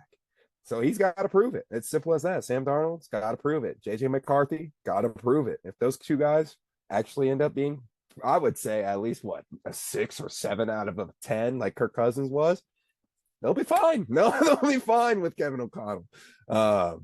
With the Cardinals, same thing with Kyler Murray. He's got to prove it. You got Marvin Harrison Jr. They reinforced you. They are arguably having one of the best running backfields in the whole entire league. They have an argument to actually be a little bit higher because of their running backs. But besides that, that is an older format. Kyler, you got to throw the football now these days. And you got Marvin Harrison. I know Colby wants to see Marvin Harrison. We all do. So you got to use him. Same thing with Trevor Lawrence. Didn't have Christian Kirk last season.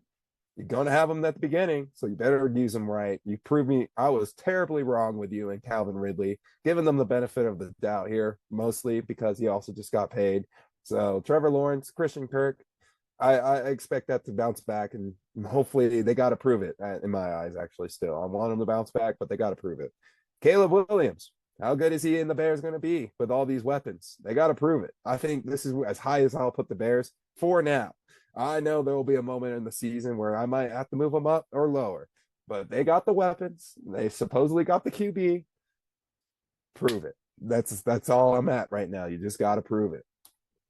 Oh, Colby, you unmuted yourself. You have something to say? No, you can finish. I'll respond after you go through all of them. You're almost there. All right, word. All right, up next we got the Bills. Again, replacing with their vets for young guys. They got a lot of questions. Can Keon Coleman step up and fill in the offense? Will Josh Allen be able to produce the way he used to produce without Stephon Diggs now? So that is going to be a big prove it year for the Bills. For me, this is a huge prove it year for these last 3 teams. Starting off the bat, we got the one and only, the Raiders with Aiden O'Connell or Gardner Minshew. I'm like 90% sure they're going to run with Gardner Minshew right now, because he's getting all the attention on social media. I would imagine. Yeah, I was about to say he's getting all the attention, so I'm good. I'm going with Gardner Minshew. So with these guys, obviously Gardner still got to prove it. He's always going to have to prove it. Yada yada yada. The offense has always been a joke. That we always remember the game where they got goose egged essentially. So that is something that is always going to be doubted. They got Devontae Adams still. I'm giving them the benefit of the doubt just because you got Gardner, who just seems like the Raiders quarterback in my eyes. I'm still betting on that. Yes, this might be too high for the Raiders when you consider the fact they lost Josh Jacobs as well. But I'm honestly thinking that the idea of having Gardner Minshew there, he's going to be more of a passer. He's going to be able to open it up more. No offense to my guy, Aiden O'Connell. Both of you have elite mustaches. I just think that Gardner Minshew here will at least open up the playbook a little bit more than Aiden had. Speaking of opening up playbooks, wonder what's going on with Atlanta and everything in that QB situation. I think this is going to be an interesting spot. Kirk Cousins, I hope he's ready week 1. If I don't think he is, but it's going to be an interesting spot for Atlanta. I need to know what's going on with their offensive line, what's going on with their quarterback, who's even starting week 1. I have no idea, as you just heard. And last but not least, the Browns. The only thing they got to prove to me is not Deshaun Watson, because he's not the answer to the offense. I want to see a Nick Chubb comeback season. I want to see a Nick Chubb come back. I want to see him do something similar to Adrian Peterson did when he tore his ACL. So I think if Nick Chubb comes out here and he's popping off the way he used to, this Browns team might be, honestly, Colby, and you're going to hate to hear it, they're going to be a top four team in the AFC, probably easily a top four team in the AFC. Easily a top four team. I don't know In the about AFC, in the AFC, yes. In the AFC, yes, they would yeah. easily be a top four team in the I AFC. don't think And so. I would say if we're talking NFL, they would be one of those guys to throw their hats in the ring for that. Yeah. They got the defense for it. In theory, we'll see if their defense is as good as last year. I mean, I think they do. I would move the Browns down. Their quarterback is a huge question mark. They're mentioning Nick Chubb. He's coming off a gruesome injury. I'm sure he'll bounce back eventually, but we'll see how he's going to be. They have Amari Cooper, but outside of that, I don't think their weapons are great. Um, They got Jerry Judy. yeah, I mean, we'll see, but I don't really, I think the Browns should be on that tier below. They do have some upside. The Raiders should not be up here. It is your Raiders take. I was about to say, this is the one It's where I expect ridiculous. to see. The Raiders should not be up here with their Minshew O'Connell quarterback room. Respect, but like, come You on. know It's not that. like they have You know great that's what I weapons had. either. They have Devontae Adams and not much else. So Yeah. they just drafted. I know they just drafted Brock Bowers, but so they should be lower. Otherwise, I think it's a pretty good tier. The Bears are the only teams I would maybe move up. The Bears, but I understand them having to prove it because they are the Bears. I think Atlanta should move up. And I know we haven't seen it yet, but just in theory, with what we know about Kirk, they have a pretty good line. They have great weapons, and they've had terrible quarterbacks for a couple years. So I think Atlanta will actually have a pretty good offense. I would move them up. But otherwise, it's a good tier. I got to see that O line from Atlanta first, and then I'll have my questions answered. But all right, Colby, Mr. Screen Man, let me see two more. The last two of this offensive pyramid. Oh, we're going one. Bet I can go with it because it's a big one, as you can tell. It is as we like to say on here, Colby, they're cooking. They were cooking them up, Colby. And this offense, I think a lot of these offenses, they'll be probably cooking the same as always. I wonder what's the two that you are probably skeptical on. Right off the bat, I got Dallas. I think they're going to still be cooking next season. I mean, you can cook up all the drama you want on the offseason. You got CeeDee Lamb? Yes. You got Dak Prescott? Sure. You got a decent O line? Oh, this is Dallas Cowboys football. What do you expect? All right. Who's your running back? Oh, you got Zeke back? I mean, not too excited about that, but I mean, it's better than nothing. All right, here you go, Dallas. I think they'll still be a competent offense. It's still got Mike McCarthy. I think they'll still be just fine on offense. The Rams. I think this is a fun spot. We'll see how much gas is once again left in the tank with Matthew Stafford. I feel like they could have been in the number one tier, but I put them here just because of age once again. Moving on, I got the Jordan Love and his Packers. I see them finally getting their respective flowers right here. Young receivers, young talent everywhere. Adding Josh Jacobs, big argument to put him in the top tier as well, except for Jordan Love himself. Yes, he did great in his first playoff game. However, when he got in the front of a defense like the 49ers, we'll see. It's the second year. I can definitely see him going into that top tier. Right behind him, it's going to be the Chiefs. I know their drama. I don't know what's going on there, but I'm going to take the Chiefs and take it one step back on them just because of all the drama. And just having a little off-season fun here with me, myself, of course, as well. Ain't that right? I got a couple of them on my fantasy team. I get the right to say that. Keep going. Anyway, thank you. Next up, we got the Jets. This is considering the fact that Aaron Rodgers plays football, of course. I think he's been in Egypt. It's the popular rumor. Up next, we got the Joe Burrow Bengals. He got them over there. I think they're going to be just fine, despite them not being able to consider all their payments and stuff. They have as much drama as the 49ers when it comes to their wide receiver room. They just covered it up a lot better. Up next, we got the Dolphins. I think the Dolphins are going to be, again, very explosive on offense. They're going to be the same as we probably saw them last year, except for a quarterback is on a contract extension. He's going to be playing like his life is on the line. So he might actually break a record or two. Will be interesting to see. For real, right? I'm right there with you. We'll see what Tua can produce for this next season. Last two teams, we're going to hit the NFC, and it's going to be the Lions themselves. I have Jared Goff maintaining the offense and complete control. I feel this is more of a compliment than a diss for the Lions. I just see them. I see them cooking. I think they're going to be cooking really good next season. You got Amon-Ra St. Brown. You still got Jahmyr Gibbs, the man, my best draft take ever. How can I ever hate Jahmyr Gibbs, right, Colby? I mean, shoot, you turned around and drafted him. Last but not least, it's the Bake Show. I mean, obviously, going to have Baker in the Bake Show here. They maintained both Mike Evans and Baker Mayfield. I mean, what else do I need to say besides maybe if they had the right running back, they could be in the next tier. So, All right, this is a pretty good pyramid again. I think these are solid. This is a great tier. I think a couple of these teams could maybe move up. I got to see who's still left. You do have the only thing I'll say though, other than that, you do have a real polar bear in Arlington, Texas situation in this tier where one of these teams is not like the others. I mean, what are the Jets doing up here? Come on. ooh, the Should not be high. Jets. Their quarterback is 40 coming off an Achilles. He he does all sorts of crazy stuff. He's missing minicamp. They did add to their O line, yes, but they drafted a rookie and added some old dudes. Their line should be better, but it's still, I wouldn't say, not a question mark. And their receivers, they added Mike Williams, who's great, but he's always hurt. They have Garrett Wilson, who's great, and not much else. I love Brees Hall, who's from Iowa State, but there's too many question marks. There's not enough sure things. The Jets should be mid or even banking on upside. They should not be in the cooking tier. Aaron Rodgers has played what 4 snaps, and it's been so long since we've seen him play at his best level.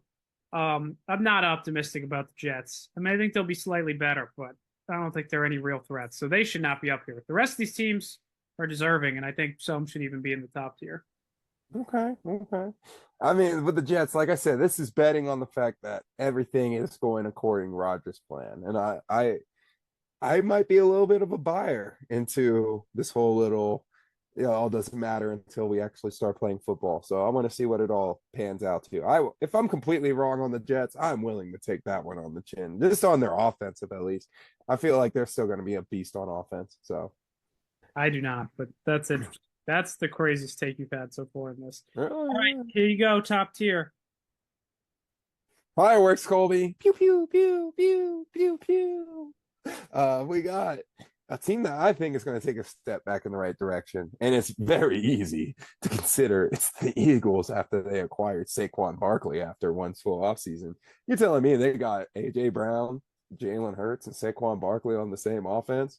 I mean, that sounds just as good as Christian McCaffrey, the 49ers wide receivers, and well, I think Brock Purdy can throw his name up there. I think Brock Purdy is a decent quarterback. I think he's earned that respect and everything. So I feel like, yeah, he knows how to run his offense. He's comfortable in it now. He's got his multiple years underneath it now. So I feel like Brock Purdy, I think he's a bona fide coordinator of that offense and everything. And now to the AFC side of things.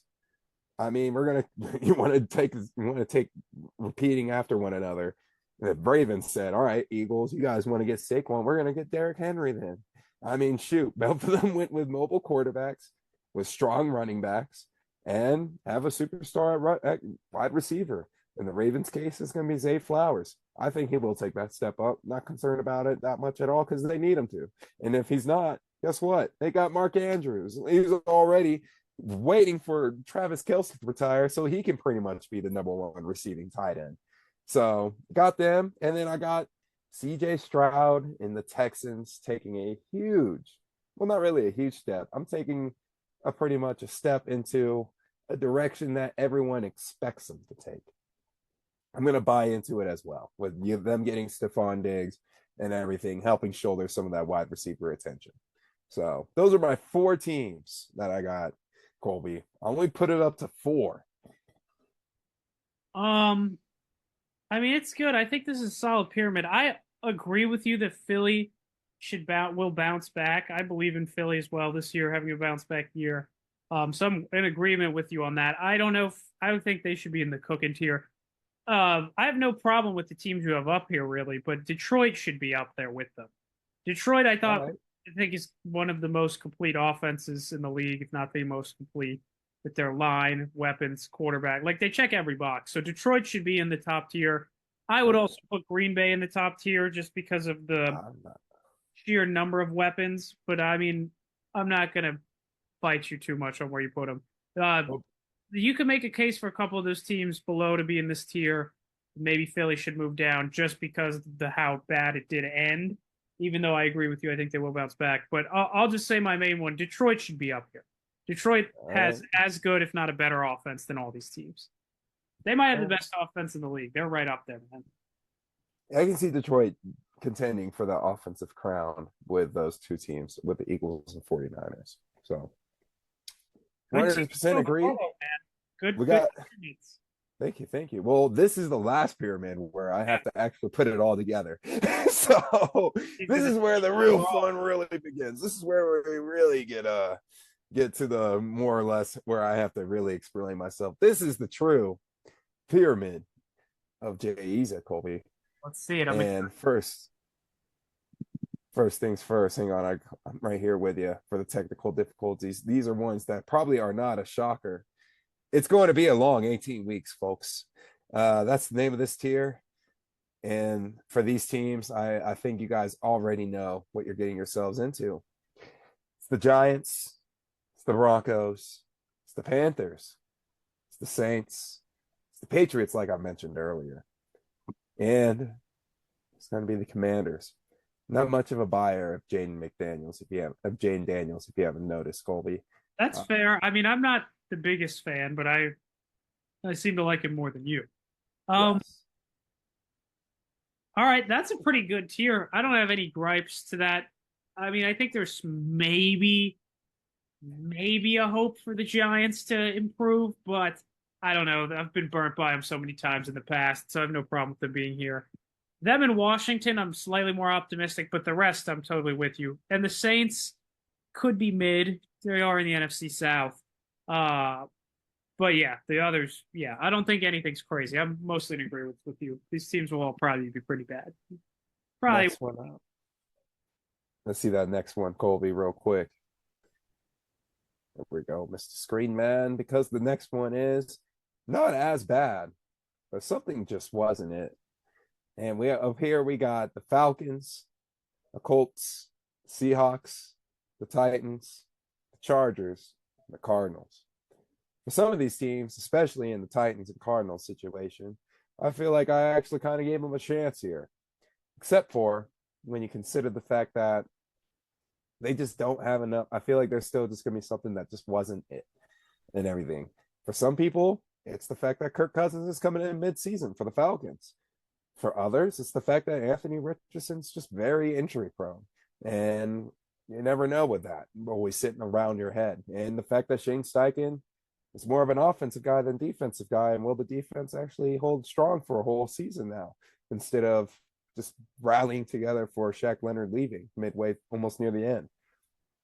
Also, you got the new changes of Seattle and everything with Mike McDonald. I think he's going to be great defensively, but offensively, we still don't know Jack. I still don't trust Geno Smith. Shoot, after last season, I definitely don't trust Geno Smith to do much. I mean, I feel like he did great. He did fine. He did good. He did Geno Smith expectation stuff. I mean, he did what I expected him to do. Will Levis right here and Justin Herbo and Kyler Murray are the three teams that I hear when Cardinals, Titans, and Chargers, respectively. Um, those three guys have a chance to really take it up a notch. All three of them. I can see all three of these teams going up. However, I can also see all three of these teams just sucking eggs and everything. I can just see them not doing great. So that's my not as bad, but something just wasn't it. I like your Cardinals' optimism, so I won't crush you for it too much. I like the Chargers more than you do, and I kind of like the Colts a little more than you do too. Atlanta, I think, could be pretty good, but I don't think any of it's crazy. I think you have the fact that you I know somewhere on here have the Raiders above some of these teams. I think is pretty generous. This is the tier I would put them in. But we'll see where you have them. Also, we got about 8 minutes here, so we'll pick up the pace a little here. This has been a long That's episode. right. It's the final the final pyramid. This is a big segment, man. I've been having this one Go. cooked up for a Ooh, minute. Mid. Once again, hey, back to mid. big group here. Mid. Oh yeah, big group and a very profound one as well. It's teams that we love to talk about here, Colby. I feel like all these teams are going to be in a nice, fun, gross spot for us to talk about coming down the closing stretch. Going to put that down on a sticky note after this. These are the guys that I think we're going to be talking about on the in the final weeks. It's the Jaguars, the Vikings, the Bears, the Steelers, the Bills, the Raiders, the Bengals, and the Dolphins. All of those teams, all 8 of them, I feel like are going to be in the hunt, trying to make it to the playoffs. Will they actually do some damage? Probably not, but they just want to make it. I feel like if they made it, that'd be a success for their season. So, I mean, you can consider it different, especially when you're looking at the Bengals and Bills. You can say, yay, their success, and Dolphins actually. You can say their successes are a little bit different, but for other teams, getting a playoff win would mean a lot. Wow. I'm just starting to realize as I look at the teams and do the math in my head of who's not here that you are very optimistic about the Jets, much more so than I am. This is a good tier for the most part. I would drop, look, I don't want to be mean, but I would drop your Vikings a little bit just because of the quarterback situation. I'm not super optimistic, Fair. at least in year one. And the Raiders, I mean, the Raiders should be in the next tier below. I'd probably move Cincinnati up just because of Burrow and some of their weapons, but we'll see. I'm not a huge Miami guy, and I think Buffalo takes a step back. I'm kind of with you on the rest of these. I It's think hard to that move up with a tier 2 defense, That's the hard part. I gave the Raiders a bit of a reality check if you think about it, Colby. All right, up next we got playoff expectations. This is the one where I actually have some good ideas on who's going to make the playoffs, Colby. This is a little sneak peekerton into the Jalen Minderton. Dallas, they're going to make it. I mean, come on, they're still going to do Dallas things. Like I said earlier, they still got the defense. The defense is coming back. They were injured last year. They're getting Trayvon Diggs. They still got Michael Parsons. Defense, fine. Offense, great. They still got Dak. They'll be all right. They got Dak and CD. More importantly, they still got CD Lamb. I think they'll be fine. Browns, I think they'll be a playoff expectating team. Yes, I honestly, after this episode, probably should have put them higher now that I got someone to talk it over with. But the Browns, yes, they are a team that you can expect to be in the playoffs. You have your hesitation about QB. I just think that their offense just predicts only on everyone else besides him. So as long as they do, that's why I have them there. Next is the Rams. I think the defense is a question mark, yes, but their offense is still going to compute just as fine.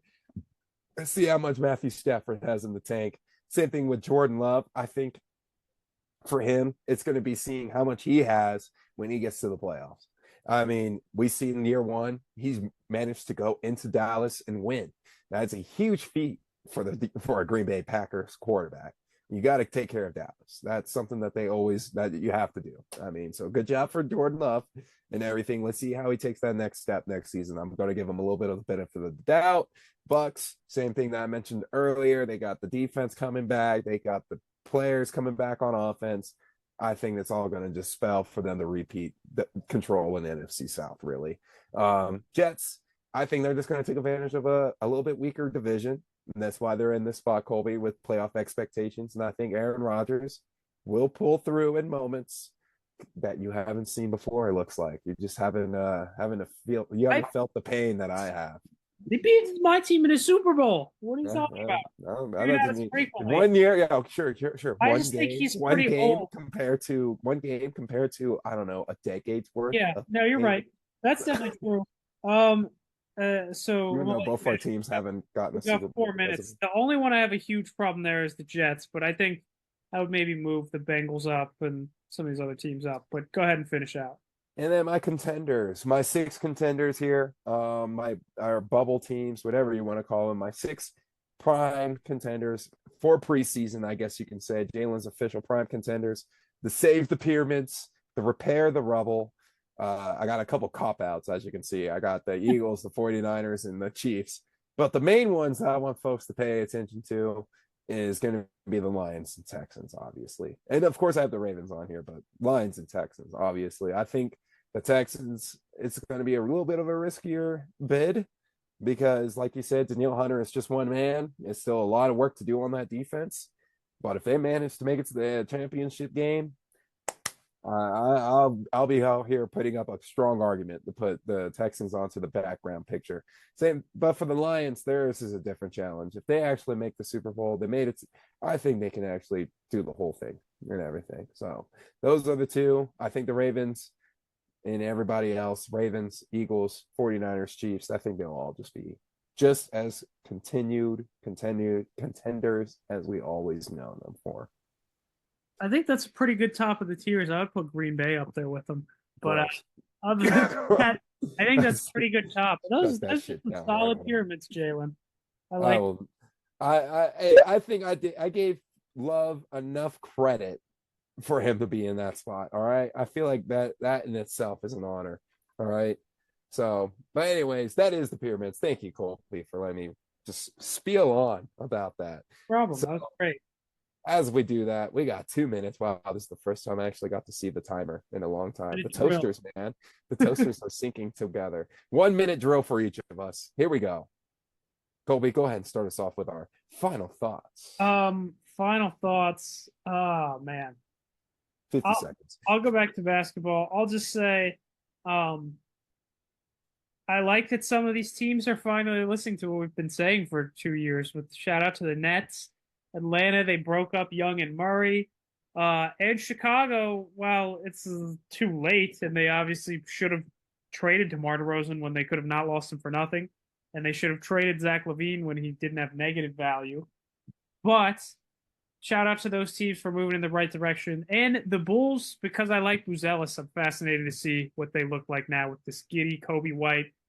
They signed Pat Williams back. So I guess that's kind of their four they're going to try to rebuild around. Buzelis, Pat Williams, Kobe White, and Giddy. I hope that they're bad, but I hope in the long term it works out for them. So just that's my final thought. Shout out to some of these teams for finally trying to get out of the middle and actually do something. Yeah, get out the middle, go to the bottom, or go to the top. This is my last final thought for Colorado. And in general, this is probably my final recording here in Colorado and everything. Wow. Colby, as we are finally, this show is finally going to complete its interstate journey. And we will see if we can get this show a little bit more in person and everything in Richmond. So hopefully we get a couple more episodes coming up, and hopefully we produce some good stuff out here in Colorado. Right, Colby? So good stuff. Great ride. Thank you for listening to the CJJC Show.